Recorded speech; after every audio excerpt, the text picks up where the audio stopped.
Hey guys, what's up? Welcome to another episode of the Small Business Surgeon Podcast. And guys, this is a special one. It's a special one for me, and I'm hoping it is a special one for y'all as well, because today I'm joined by the Director of Executive Coaches in the Apex program.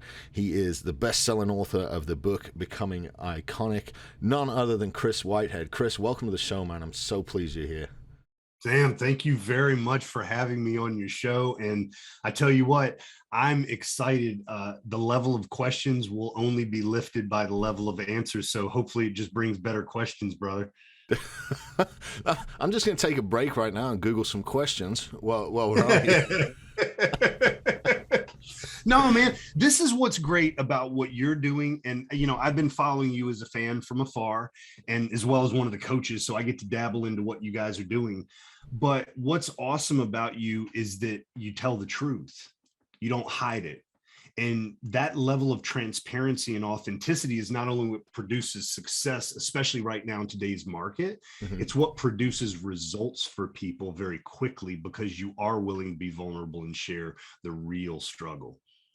Yeah, that comes from tuning in to guys in the industry and talking to other business owners and realizing that every single one of us is struggling, and 90% of us are lying about it to ourselves.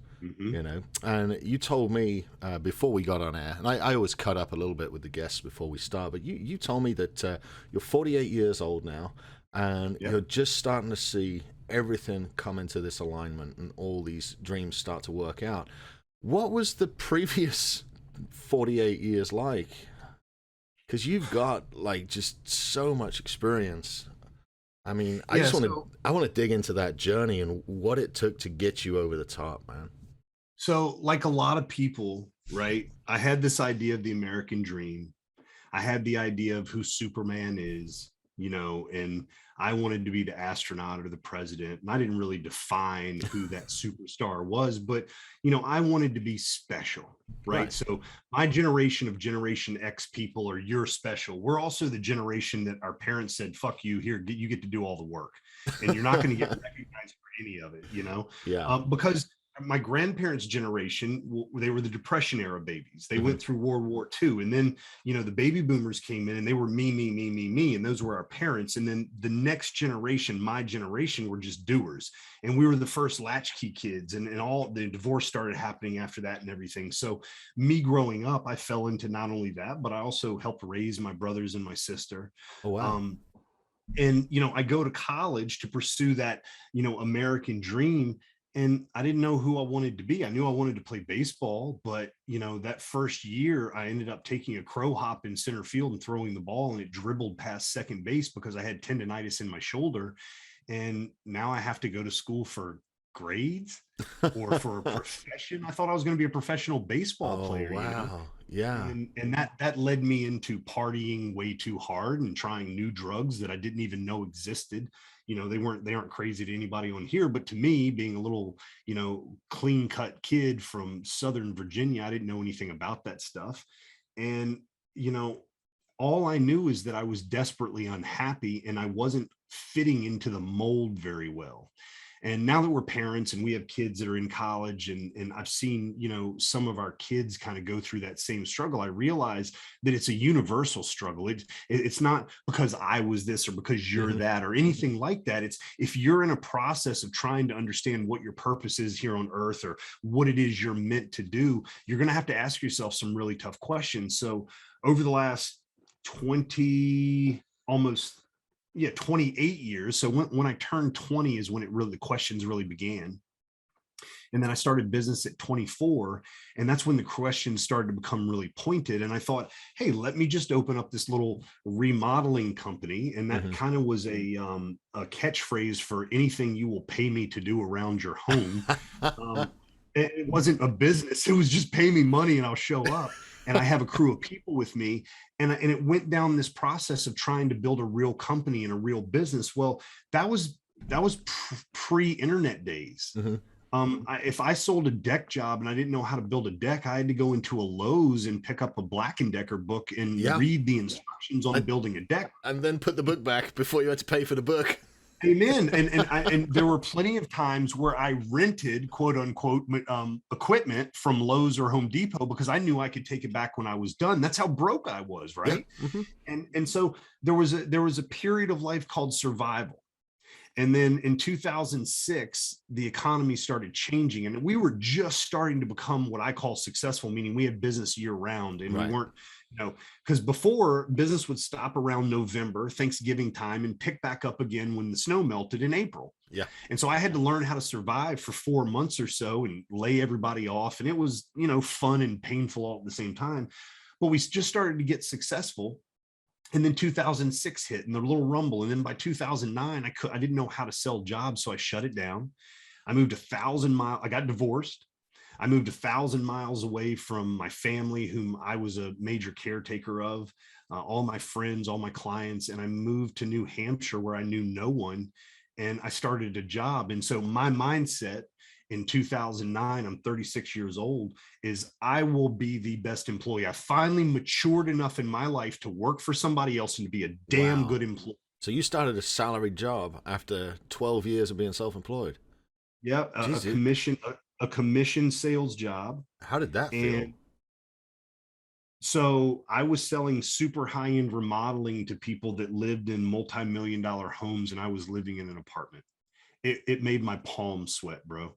I believe I it. was Yeah. selling to married couples. They were coming in. I was loving on the husband and the wife. I was being a mini counselor, helping them massage $200,000 to $300,000 out of their bank accounts to Hmm. build this dream thing.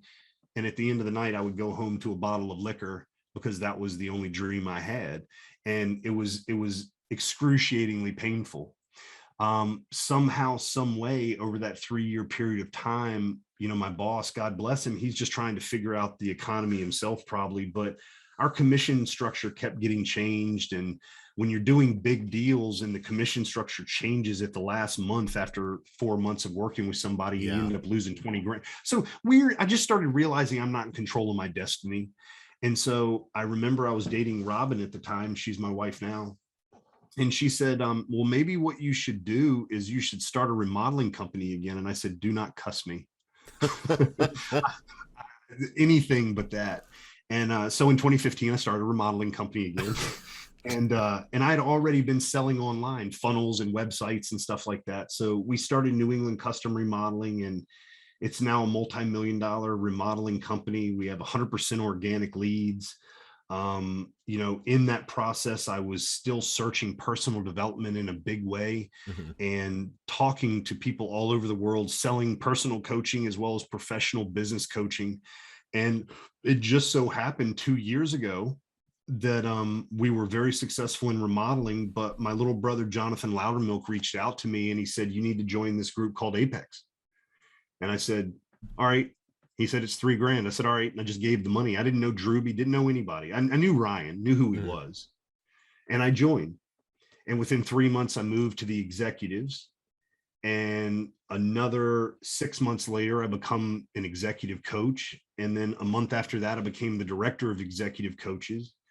And, as of a week, ago today, we moved into our, it's a multi-million dollar home. And my dreams are coming true. My relationship with Robin is, we're human. It's not perfect, but it's better than I could have ever guessed it. Iconic Alliance, my business with coaching is doing extremely well. And more important than the money, because I've realized this now, and you probably did too, Sam, like, my goal for my business life was to make a lot of money. And it was so many years of not making a lot of money that was hard. I kept struggling, right? Every day, grind, Yeah. make the money, Yeah. make the money. Dude, I think we're financially set for the rest of our lives. And a big lull came after that for a minute in my heart, because I was like, I've been struggling for that one for a lot of years. Right. What's next? And I'm telling you what's next. And this is what I love. This ain't about me, man. I'm here to help other people not have to spend as much time as me in that kind of pain. If I'd have just known what I know now and where to access the help, how to follow, who to listen to, the syndicate of people that I want to put around me, to watch other people become successful and to truly be leaders in their business, not just making money, but a leader, Yeah. so that we can build more leaders. I have a purpose for the rest of my life, and that transcends the money, bro, because I can make the money now. I have the magic button that we all look for. So do you. Yeah. We have the ability, because of our network and because of the business practices that we all use, to produce income. But now I get to go evangelize being what integrity really means. And that helps me to become a better human being for the people around me, for all my clients, for my friends. And then to watch all of you all do the same thing. We have hundreds of people that are standing up and becoming leaders. What happens when it becomes 1,000? What happens when it becomes 10,000? Mm-hmm. And I'm excited to spend the rest of my life building that as a legacy for my children and my children's children and yours too, you know? It's so weird when that happens, and I'm just now experiencing it. You know, I was happily retired at 36 and completely miserable in every other aspect of my life except for money. And, you know, now I'm just getting to the point again where I can look up and go, well, shit, the bills are paid, everything's okay. What's my purpose now? And I've found more and more, especially through starting this podcast, my purpose is very similar to yours. It's to stop other people having to go through the wade through the waist deep shit that we went through. It's like, hey, you can avoid this by just doing this. You know, nobody's nobody tells you it in school, man. And so it's really something to be at this point. Man, I got so many questions for you, but I don't know that we should do questions, man. I just wonder if we shouldn't just have a conversation and just keep talking. Yeah, because whatever works. Man, so many questions. Did you always want to be like an entrepreneur, or was it just coming out of college you were like, man, I can't do this. I've got to go work for myself, or was that just All right, so here's how it worked, right? So I thought I was going to play baseball from the age of 5. That's all I did. Baseball. We didn't go on vacations because of baseball, right? Oh, wow.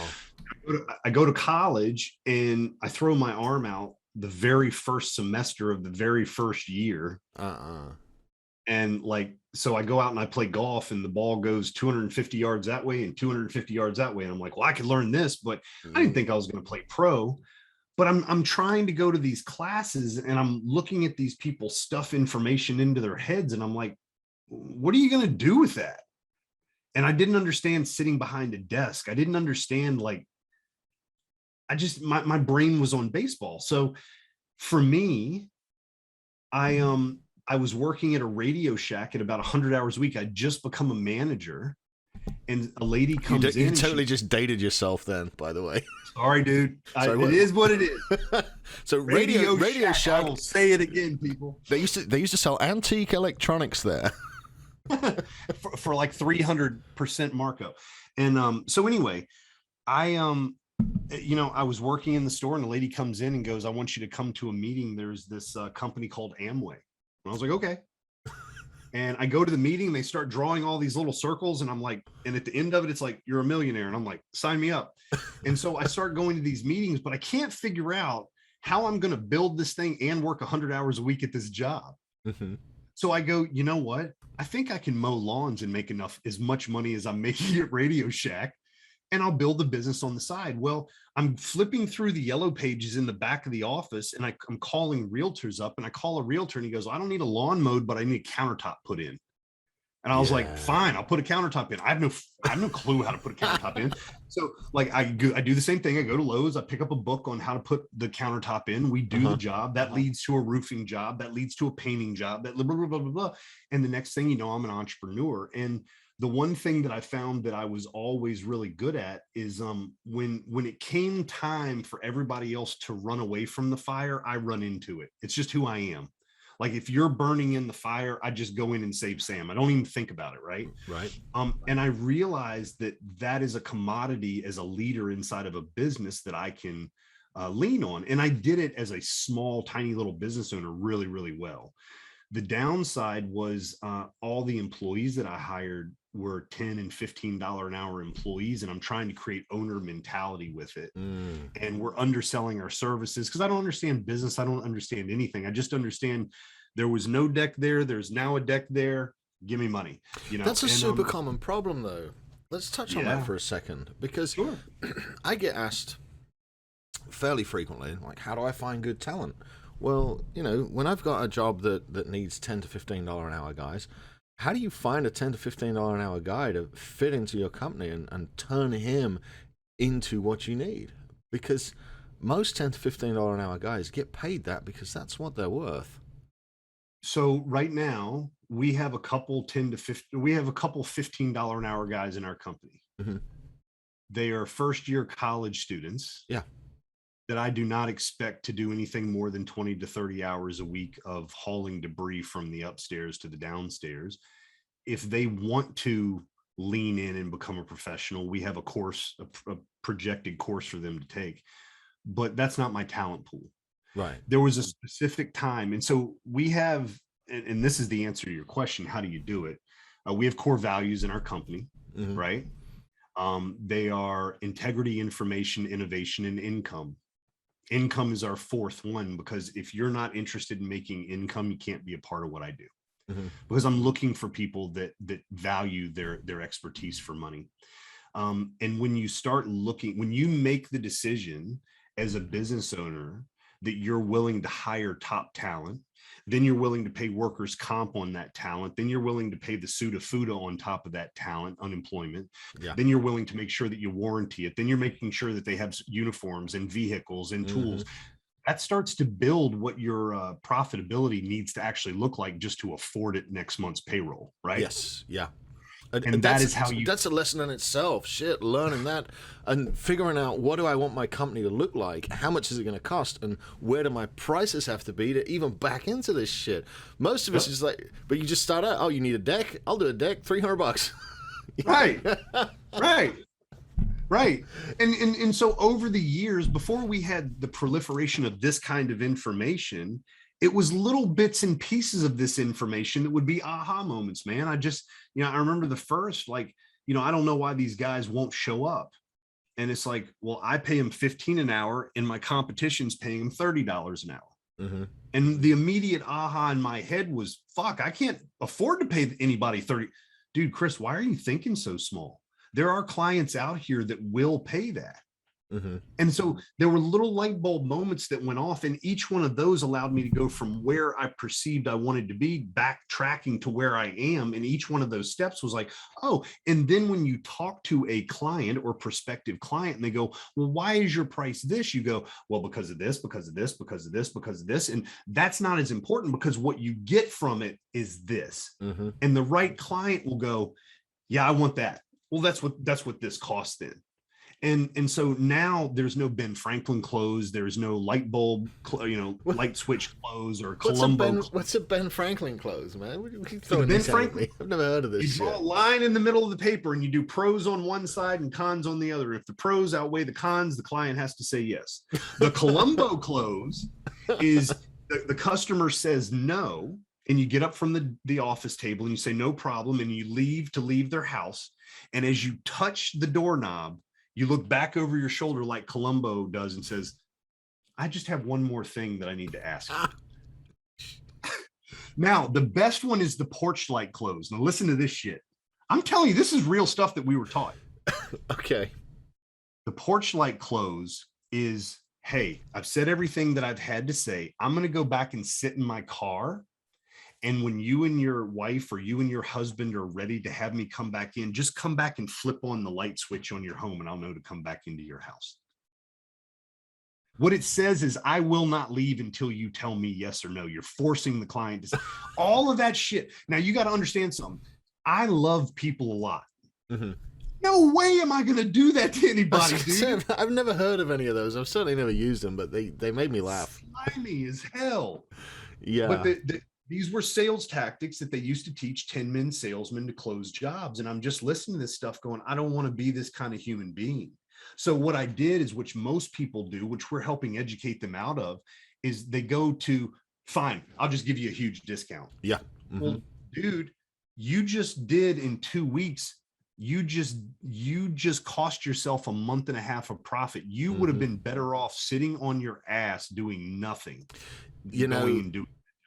That's something I've really had to work on with my guys. Is especially since COVID, everyone was wanting to cut prices so we could go to work, and I'm like, I'd rather not work and keep the prices intact, and work on internal stuff for the company.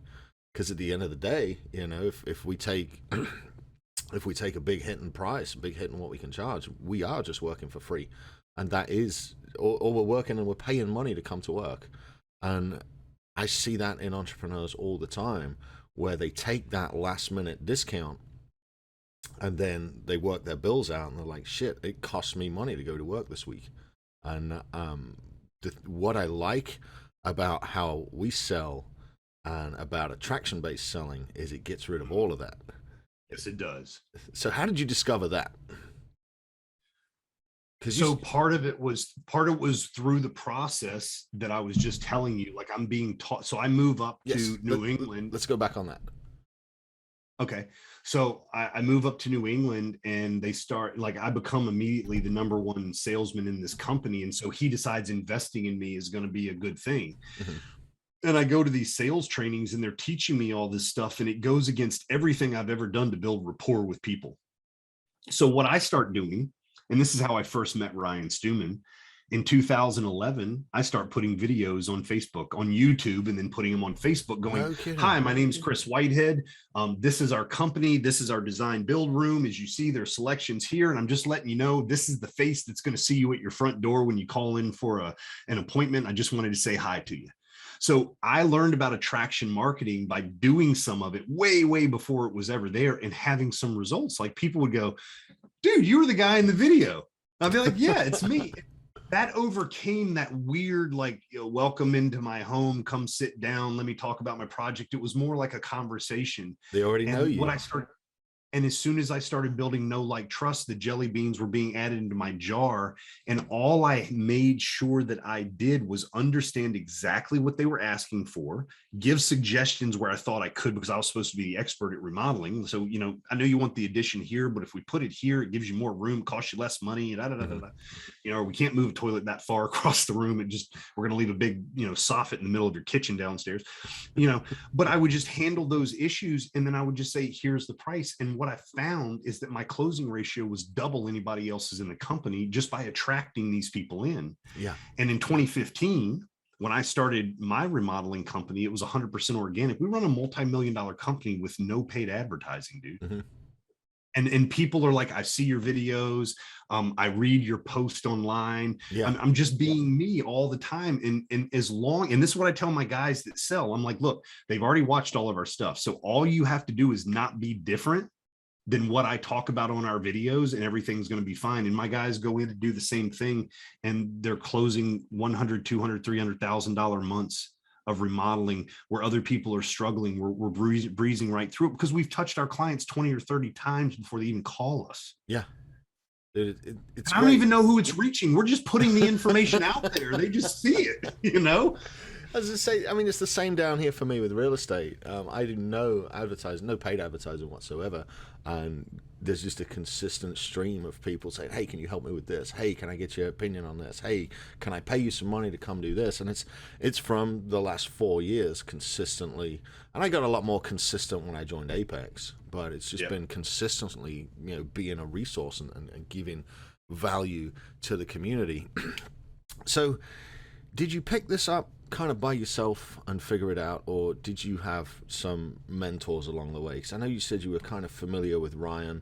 Is there any other folks along this journey that have been super influential to you? Yeah, so my late business partner, he passed away from COVID. His name is Lonnie Robinson, and he was my first mentor. And I'll never forget, he had helped, dude, you got to understand, I'm an ignorant entrepreneur. Completely ignorant. I've moved to New England. I've divorced my wife. I'm trying to recover from hundreds of thousands of dollars of debt from being divorced and shutting the business down. And I'm lost. And I meet this guy out of DC. His name's Lonnie Robinson. And he just gets on the phone and talks to me for 2 hours. And I just felt like a big brother had just reached down and put his arm around me. And so he became my mentor. And he helped me out with some things I was doing in the online market space with personal development. I was selling some stuff. And I just reached out to him and I said, dude, if there's anything I can ever do for you, please let me know. And he goes, dude, and this is what successful entrepreneur mentors will do. I found out, because I'm more like that now than not. He goes, dude, I don't know you. I don't know how you can help me. And I think what he was saying is, do you know, if I had $1 for everybody that says, let me know if I can help you, but I was sincere. Right. And so I took it as a challenge. So I started becoming an affiliate for him before he even made me one. I was just throwing him leads like, hey, dude, this guy needs a funnel. This guy needs a website. This guy needs another funnel. This guy needs a landing page, blah, blah, blah. And he approached me and became my business partner. And over that 8-year period of time, I got a very strong crash course in online marketing, because that's what he was an information digital broker. Yeah. Networking, everything that I knew nothing about because I was in the brick and mortar world, he showed me how to do online. And he just passed away this last March or April. And that was really, really rough. But I wouldn't be where I am in life or in business without him. And it really set the bar very high for me about what a mentor needs to look like, because it was far beyond just a value of money and information exchange. We became best friends. Oh, man. Well, hopefully there'll be more mentors in the future. I already got them, brother. Ryan Stewman, Thomas Keenan, Jeff Ducharme. Those are my mentors now. And to say my mind has been blown is an understatement. Yeah, I can only hang out with those guys for just a minute or two because there's always so much. It's like drinking from a fire hose when you go up there. Yep. Yep. But just powerful men who are on a mission, and I'm grateful. I don't think I would have been ready for it if I hadn't have worked with Lonnie first, but he allowed me. So Lonnie's the kind of guy that he literally hung out with Michael Jordan, right? And Lonnie was telling me a story one time about how he's hanging out with Michael with the camera, and Michael just says, put the camera away, man. You're already here. And what he was trying to say is quit being a fanboy and be my boy. Right. And so one of the things that I learned, with Ryan and Thomas and Jeff is I just showed up as me, and, I'm being respectful, but at the same time, I'm not going to idolize you. I'm going to listen to you. I'm going to do what you did. I'm going to earn your respect by the work that I do. And I found that to work extremely well. And Lonnie's the one that taught me how to do that. I'm just over here taking notes right now, mate. That's why I like bringing you guys on. It's like I get an hour's worth of free coaching all to myself and then just share it with the rest of the world. That's a hack right there. So I want to touch for a little bit on Apex and as your role as the director of the executive coaches, man. Dude, what is that like having access to so many top performers and being able to be a lighthouse for them? It's humbling. It's definitely a gut check. And then, because I'm sure you have this too, there's a little teeny Rocky Balboa in me that just the drum starts beating and I go, all right, if this is who I'm supposed to be, what the fuck does this need to look like? And I'm going to stand up and be that man. And Sam, I'm doing it by God's grace and, my friends and my wife especially, but it's a calling to be a better version of who I am. And I love it because of that, because, one of my clients has over 1,000 employees. He's 60 some years old. Yeah. And I'm supposed to teach him something. And there's a different way of coaching him than coaching someone that has just earned their first $2 million. And so those nuances allow different parts of me to shine that are important with my clients. But more importantly is now we have these amazing alpha coaches, and I have to make sure that I'm not like, boom, but I'm more like, hey, what are we doing? And so it becomes a mastermind inside of a mastermind. And I'm very honored to be, one of the leaders of that. I'm not the only leader for sure. Ryan's there, Thomas there, Jeff's there. Right. But it's my job to disseminate the information and to start creating the think tank of how are we going to eventually have tens of thousands of people in this network, and what is it going to be moving toward? Because my goal, and you've probably seen me cast it out there. We are the #1 mastermind group in the world. Mm-hmm. And I know what that means. I understand the integrity behind that. And so my goal is to see the people that come through Apex, whether it's level 1, 2, or 3, ascend those levels, make that money, and then turn around and build a legacy and leadership in their communities. I think we'll change the world that way. Dude, And I'm that's an excited about it. outstanding goal. So is that, as you just mentioned, like scaling to thousands and thousands of people through the program? One of my next questions is, what does the future look like for Kriss? But let's be a little broader, because I know there's a lot of Apex guys listen to this. What does the future look like over there At Apex? Yeah, aside from exceedingly good. I mean, there's so many top minds in the room. Yeah, what's so imagine this, man. Imagine that you're in a room, and as far as your eye can see to the left and as far as your eye can see to the right, you know these people because they're your family. Mm-hmm. You know what works for them, you know what doesn't work for them, because the network is so strong, it allows you to know where their strengths and weaknesses are without them even telling you. Then you have a leader that preaches integrity. And he not only preaches integrity, he displays it in front of you, the good, the bad, and the ugly, because Ryan's willing to do that. Mm-hmm. And then it calls you forward to be the best leader that you are. It really so does. Then you bring your family, your children, and your wife into that, and you can leave them alone in the room with other leaders. It's like a Spartan army is how I see it. My job is not to protect myself with my shield. My job is to protect the man to my left with my shield. Mm-hmm.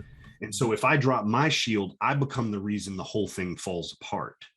But it's always in service to the greater cause. And that's what's happening. And when you enable people to become so financially successful that the money is not something that they think about anymore, we all know that when enough specific gravity hits that cup, the gratitude overflows. And the first thing you want to do is go give it away. Mm-hmm. And so we are building a community of people that are strong, like-minded leaders who want to continue to give that knowledge away to produce stronger leaders for generations to come.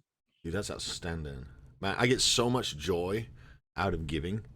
Like, I want to share that with everybody. I want to teach them what we do so that they can give as well, man. It's like, I get so much joy out of it. Dude, along this journey, that's probably been one of the things that has surprised me the most. When I switched my business from focusing exclusively on the dollar and focusing on service and focusing on giving, I was shocked at the results. What would you say one of the biggest surprises you've discovered along the way has been?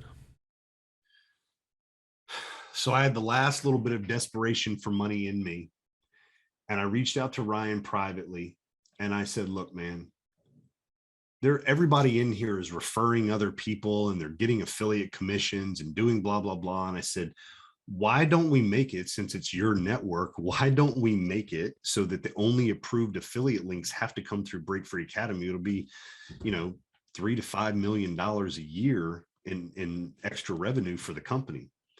And he goes, I'll think about it. And I go, okay, cool. I think I've made a good idea. I'm going to help the company make money.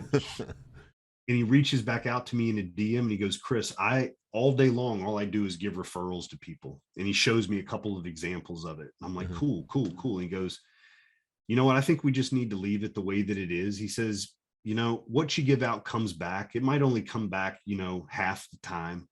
But he said, that's okay. I've done pretty well so far for myself. And in that moment, I understood his level of integrity wasn't about making profit and making revenue. His integrity meant that he wanted his people and his organization to succeed. Mm-hmm. And that was the last straw that broke the camel's back for me having any doubt about being a part of Apex for life. I love that. Yeah, man. And there are many of them, but that was my big aha of realizing don't be a self-serving puke anymore for money. It's much bigger than that. And maybe I get to live that kind of lifestyle if I stop focusing on that, but really focus on doing the right thing for people. Dude, for me, it was really similar. It was like a switch went one day. Like, what are you leaving for the kids? What's it gonna look like after you're not here? What's gonna be on your gravestone? As long as my gravestone, right? As long as it says, man, he was a good dude. That's pretty much all I want on there. That's my. Won't need it. Don't worry.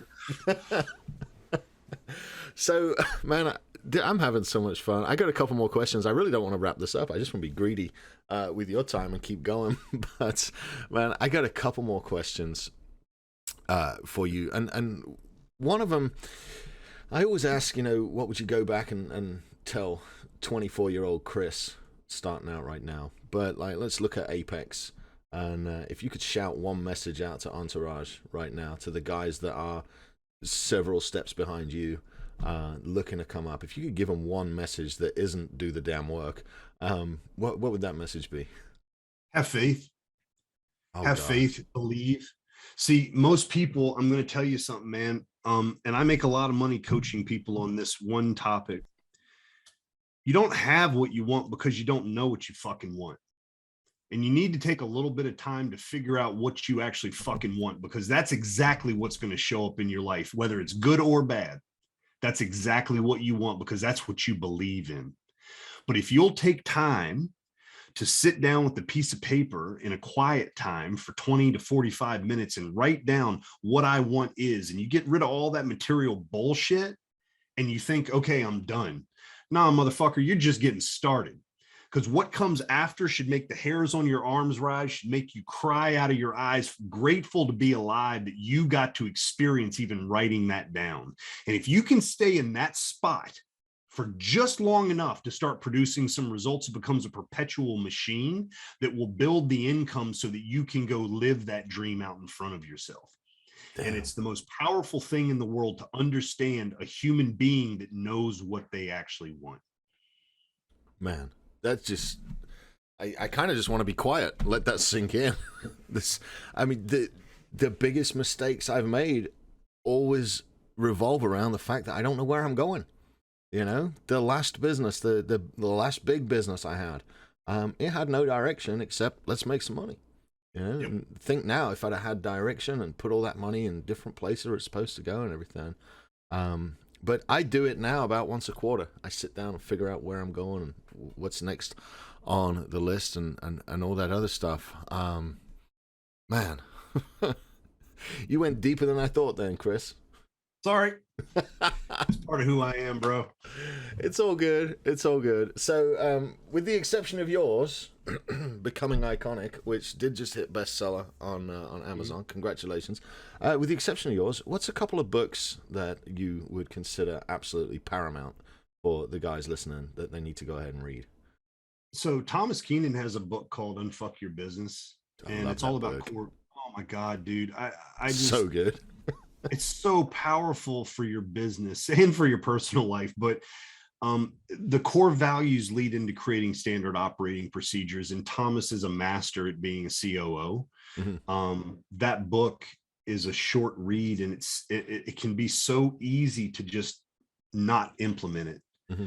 But if you're willing to take the time and do some of those exercises, it's a must-have book. I wish that I had that book when I first started. Like literally, if I would have just started out in business and somebody said to do this, I don't think we would be having this conversation. I'd be in a completely different place in my life. Right. That's how powerful that book is. Ryan has a book called G Code that I think is extremely powerful, and it's a good opportunity for people to understand what his vision is for Apex. Another book is by Tim Grover, Relentless. Mm-hmm. I think it speaks to the, who are you? Are you a closer or are you a cleaner? And you want to be a cleaner. Those are some of the most important books for me. This is what I would say to anyone. I'm on a 28-day book challenge where I read one book a day for 28 days. Yep. And I'm on day, I'll tell you, hold on one second. I am on day 24. So I'm almost done. And this is what I've realized. The more information that I put in, that I just allow my subconscious to filter through, the better I'm becoming and the faster I'm becoming it. Mm-hmm. And I'm not talking just how-to books. I'm reading biographies now. I'm taking in information in so many different ways. And when you have a vision, when you want to know where to go, it's amazing where a nugget will fall out of a fiction book even. Yeah. Or a movie that you're watching, or your wife speaks and you just like, say that again. What'd you just say? So take as much as you can in. But those two books are really, really powerful books I think everybody should read. And it was G Code that it was Sales Talk with Sales Pros that led me to Hardcore Closer podcast, that led me to G Code, that led me to Apex, that led me to where I'm at right now, man. So that G Code book was hugely influential. I'm almost at 1,600 points now, so it's Congratulations, man. There's never I miss too many days. I get too many ones. I do my gratitude in the morning, and I fall asleep on the couch at night before I write down those wins. So I got to work on that a little bit still. Kriss, is there anything else you would like to add or toss out to the audience? Because here in a second, I'm going to ask you your socials, and we'll get this wrapped up. But is there anything else you want to let the guys that are listening today know? Yeah, I want to let you know that if you're listening to this, that it's not over for you. No matter how painful it is right now, no matter what the hell you've gone through, no matter what you've done in your life that you can't even forgive yourself for, I'm here to let you know that you matter. I'm here to let you know that you were born with a purpose in mind, and do not fucking let anything take you away from this earth until you figure out what that purpose is and you get to apply it. That's what I believe. Dude, you're like a prophet, man. I could listen to you all day. Where can my guys go and find you and follow you on social media? The easiest way is the Kris Whitehead. My name's spelled with a K, so it's Kris Whitehead. On Facebook, the Kris Whitehead, official Kris Whitehead on Instagram. And you can always go to my website, kriswhitehead.com, check out my book, get in contact with me. I'm happy to get on a phone call and talk business or life with anybody. Well, man, it's been an absolute privilege and an honor getting to interview you, Kriss. I hope we can do it again sometime here in the future. Again, brother. And man, for those of you that are listening, please go check out Kriss's socials. We'll put all the links up in the feed. And man, this has been a really one of my favorite interviews so far. Thank you, Kriss, for being on, and thank you guys for listening. We will catch you on Friday for this week's episode of Friday Fire. Again, do me a favor, if you have gotten any value out of this, run over and give Kriss a follow over there and click on his links, and he'd appreciate that. All right, you guys, stay safe. We will see you on Friday for Friday Fire. Have a great week. Man, I hate when I mess up the ending like that.